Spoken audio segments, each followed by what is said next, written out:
Shalom, selamat pagi. Firman Tuhan pagi hari ini dari 2 Timotius 1 ayat yang ke-9 hingga ayat yang ke-12.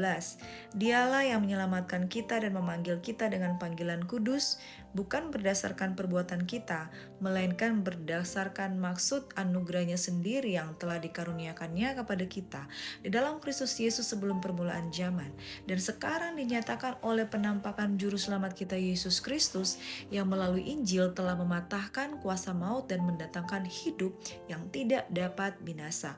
Untuk Injil inilah aku telah ditetapkan sebagai pemberita, sebagai rasul dan guru. Itulah sebabnya aku menderita semuanya ini, tetapi aku tidak malu. Sebab aku tahu kepada siapa aku percaya, dan aku yakin bahwa Dia berkuasa memelihara apa yang telah dipercayakannya kepadaku hingga pada hari itu. Saudara yang diberkati, ketika Tuhan memanggil kita, biarlah rencana Tuhan yang terjadi. Biarlah kita melebur dengan agenda Tuhan. Jangan kita memiliki agenda tersendiri di dalam panggilan Tuhan.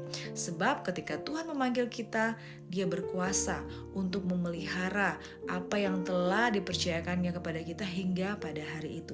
Saudara, mari kita renungkan firman Tuhan ini bahwa ketika Tuhan memanggil kita, Dia punya rencana sebelum dunia dijadikan. Jadi jangan punya agenda sendiri di dalam panggilan Tuhan, tapi tinggallah di dalam agendanya Tuhan. Yang pertama, kita renungkan di sini sebab panggilannya itu adalah panggilan yang kudus. Dia memanggil kita keluar dari gelap kepada terang Tuhan yang ajaib.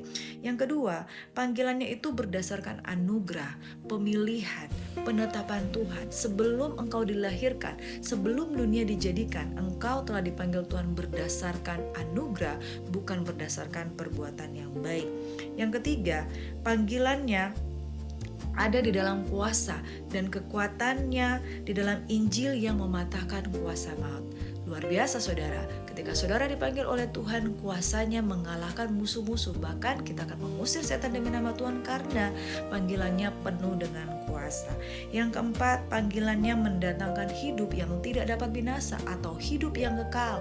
Dan kita mengalami pemulihan untuk menerima kehidupan kekal itu di dalam Tuhan, tinggal di dalam kerajaannya yang mulia.